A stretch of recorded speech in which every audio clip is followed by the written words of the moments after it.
Salam sejahtera Sobat Kristiani, kita berjumpa kembali dalam program kita pada malam hari ini, yaitu program Renungan Malam di Sobat Kristiani TV. Renungan malam kita tertulis dalam surat Ibrani ataupun kitab Ibrani pasal 11 ayat 13 sampai dengan ayat 16. Demikian dituliskan.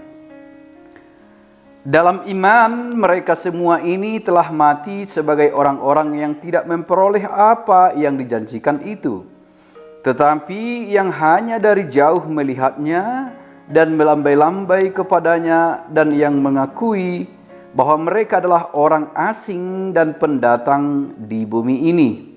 Sebab mereka yang berkata demikian menyatakan bahwa mereka dengan rindu mencari suatu tanah air. Dan kalau sekiranya dalam hal itu mereka ingat akan tanah asal yang telah mereka tinggalkan, maka mereka cukup mempunyai kesempatan untuk pulang ke situ. Tetapi sekarang mereka merindukan tanah air yang lebih baik, yaitu satu tanah air surgawi. Sebab itu Allah tidak malu disebut Allah mereka, karena Ia telah mempersiapkan sebuah kota bagi mereka. Demikian dituliskan. Sobat yang dikasihi Tuhan Yesus Kristus, apabila kita membaca dari surat Ibrani, khususnya juga pasal 11, kita diajak kembali untuk mengevaluasi iman percaya kita. Kita diajak untuk memasuki apa yang sering disebut dengan dimensi iman. Dimensi adalah satu titik yang terhubung atau titik-titik yang terhubung yang membentuk satu ruang. Semakin banyak titik yang dihubungkan, semakin tinggi dimensinya dan ruang atau objek semakin terlihat jelas. Dari pasal 11 surat Ibrani ini kita diajak memasuki dimensi dan melihat iman para leluhur Israel yang sungguh luar biasa, yang terlihat sungguh mengagumkan. Mereka hidup dalam iman sekalipun apa yang mereka harapkan belum tercapai, tetapi tidak sedikit pun menggoyahkan iman percaya mereka pada Tuhan Allah Israel. Dimensi iman di masa lalu yang kita sebutkan tadi, para leluhur itu mengajari kita memiliki iman saat ini. Untuk memiliki dimensi iman kita sendiri, entah 2 dimensi atau 3 dimensi, 4 dimensi atau 5 dimensi, saya katakan tadi, semakin tinggi dimensinya terlihat semakin luar biasa, semakin cantik. Untuk melihat, mengevaluasi iman percaya kita saat ini. Apakah kita betul-betul memahami dan mengerti arti beriman dan percaya pada Tuhan kita, Yesus Kristus? Pengertian iman tentu tidak harus kita jelaskan lagi, sebab di pasal 11 ayat 1 sudah sangat jelas dia sebutkan apa itu iman. Iman adalah dasar dari segala sesuatu yang kita harapkan dan bukti dari segala sesuatu yang tidak kita lihat. Mengingat apa yang dikatakan oleh Martin Luther, "Aku gereja, engkau pun gereja. Bukalah pintunya, lihat di dalamnya. Gereja adalah orangnya." Lalu gereja telah merumuskan imannya.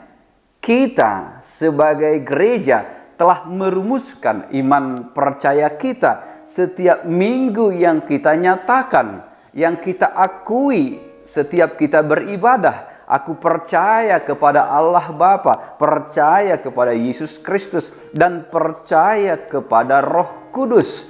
Namun yang menjadi pertanyaan, apakah ini sungguh-sungguh kita hidupi dalam perjalanan kehidupan kita setiap hari?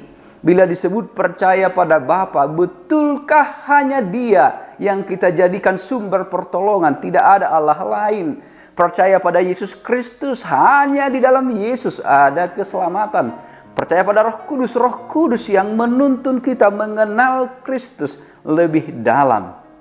Sekalipun banyak tantangan, banyak kekecewaan dalam perjalanan kehidupan, beriman itu harus kokoh dan kuat bila kita mengacu dan melihat dimensi iman daripada leluhur tadi. Orang-orang yang disebutkan di pasal 11 ini, Abraham dan leluhur lainnya, bahkan disebutkan di ayat 13 tadi, dalam iman mereka semua ini telah mati sebagai orang yang tidak memperoleh apa yang dijanjikan itu. Sekalipun mereka tidak memperoleh apa yang dijanjikan itu, mereka tidak menikmati keindahan tanah Kanaan, tetapi iman mereka tidak pernah goyah atau tidak pernah berhenti beriman kepada Allah Israel. Ini adalah satu ajakan bagi kita untuk mengevaluasi dimensi iman kita saat ini, dalam perkembangan iman kita saat ini. Di saat kita menghadapi banyak tantangan, atau di saat kita tidak memperoleh apa yang kita harapkan, mari kita sebut apa yang dijanjikan, berkat melimpah dan lain-lainnya mungkin tidak kita dapatkan. Keinginan-keinginan kita, doa-doa kita yang tidak terjawab, apakah kita masih tetap setia di dalam iman? Untuk itulah kita belajar daripada iman para leluhur yang terus menerus terpaut pada Tuhan. Dengan beriman dan dengan meyakini dan percaya pada keselamatan yang diberikan Tuhan Yesus Kristus, seharusnya membuat hidup kita lebih bahagia, lebih sukacita, karena kita sudah memiliki kepastian di masa yang akan datang. Dalam beriman sangat penting bagi kita juga memiliki pengharapan, kepastian akan masa yang akan datang, di mana kita akan memperoleh satu tanah air yang disebutkan di sini, tanah air yang lebih baik, yaitu satu tanah air sorgawi. Tetapi itu akan kita peroleh dengan memperjuangkan dan menghidupi iman kita saat ini.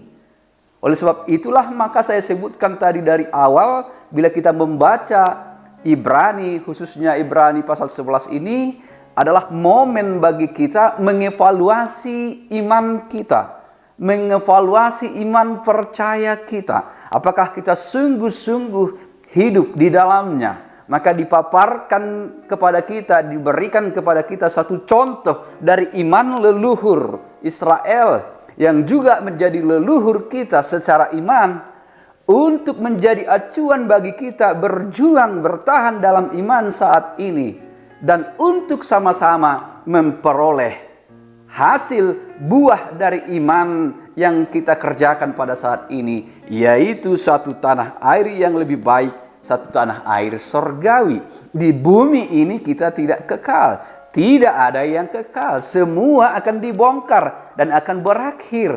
Tetapi ada tanah air yang menantikan kita, yaitu sorga, keselamatan kekal, jika saat ini kita betul-betul menghidupi iman percaya kita.